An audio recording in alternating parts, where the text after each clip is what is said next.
अफसोस के साथ कहना पड़ रहा है कि वेस्ट वर्जीनिया की सारा बेकस्ट्रॉम, महान व्यक्ति, जून 2023 में सेवा शुरू की, उनका अभी निधन हो गया। वह हमें ऊपर से देख रही है, उस पर क्रूरता से हमला हुआ। कौन थी नेशनल गार्ड सारा बेकस्ट्रॉम? ट्रंप का कैसा भावुक वीडियो आया? 20 साल की सारा की पूरी कहानी। अमेरिका की राजधानी वाशिंगटन डीसी में हुए हमले ने पूरे देश को झकझोर दिया। इस हमले में घायल हुई यूएस आर्मी स्पेशलिस्ट सारा बेकस्ट्रॉम की मौत हो गई। राष्ट्रपति डोनाल्ड ट्रंप ने उनकी मौत की पुष्टि करते हुए कहा कि 20 वर्षीय सारा अपनी चोटों से उबर नहीं सकी। व्हाइट हाउस से कुछ ब्लॉक दूर हुए इस हमले में वेस्ट वर्जीनिया नेशनल गार्ड के 2 सदस्यों को नजदीकी गोली मारी गई।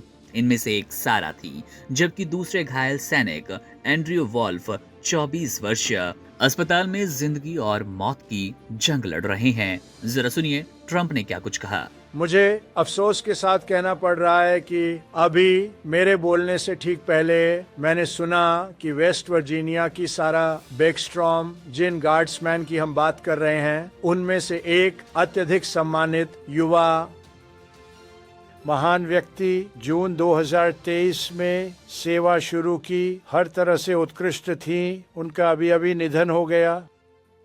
वह अब हमारे बीच नहीं है, वह हमें ऊपर से देख रही है, उसके माता पिता उसके साथ हैं।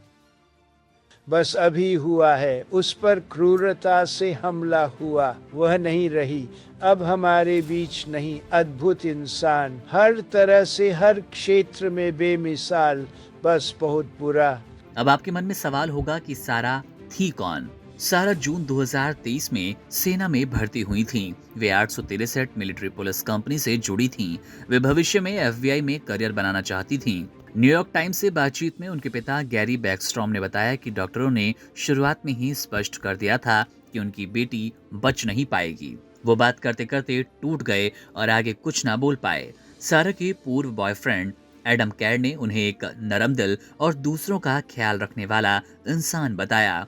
उनका कहना था कि सारा प्रकृति से प्यार करती थी, रोड ट्रिप का आनंद लेती और परिवार के साथ समय बिताना उनकी सबसे बड़ी खुशी थी। वाशिंगटन डीसी में तैनाती को लेकर शुरुआत में उत्साहित नहीं थी, लेकिन बाद में उन्होंने शहर को करीब से देखना और म्यूजियम में घूमना पसंद किया। दूसरी ओर सर्जेंट एंड्रू वॉल्फ 2019 से नेशनल गार्ड के साथ जुड़े थे। उनके पिता ने सिर्फ इतना कहा कि उन्हें दुआ की जरूरत है और वे इससे अधिक कुछ नहीं बोल पाए।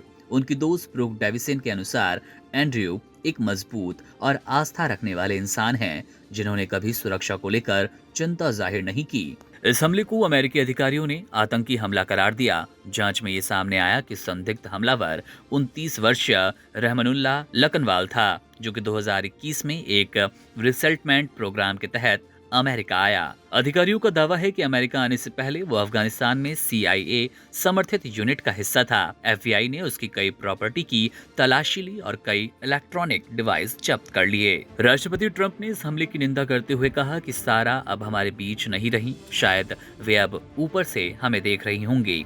उन्होंने दावा किया कि यह हमला इमिग्रेशन जांच की नाकामी का नतीजा है और इसके लिए बाइडेन युग की नीतियां जिम्मेदार है। ट्रंप ने कहा कि ऐसे घटनाक्रम याद दिलाते हैं कि देश में प्रवेश करने वाले लोगों पर कड़ी निगरानी अनिवार्य है। ट्रंप ने बताया कि हमलावर 357 मैग्नम रिवॉल्वर से लैस था और गार्ड सदस्यों पर लगातार गोलीबारी कर रहा था। गिरफ्तार होने से पहले वे खुद भी गोलीबारी में घायल हुआ। ये घटना न केवल सुरक्षा एजेंसियों के लिए चुनौती बनकर आई, बल्कि पूरे देश में शोक और चिंता का विषय बन गई।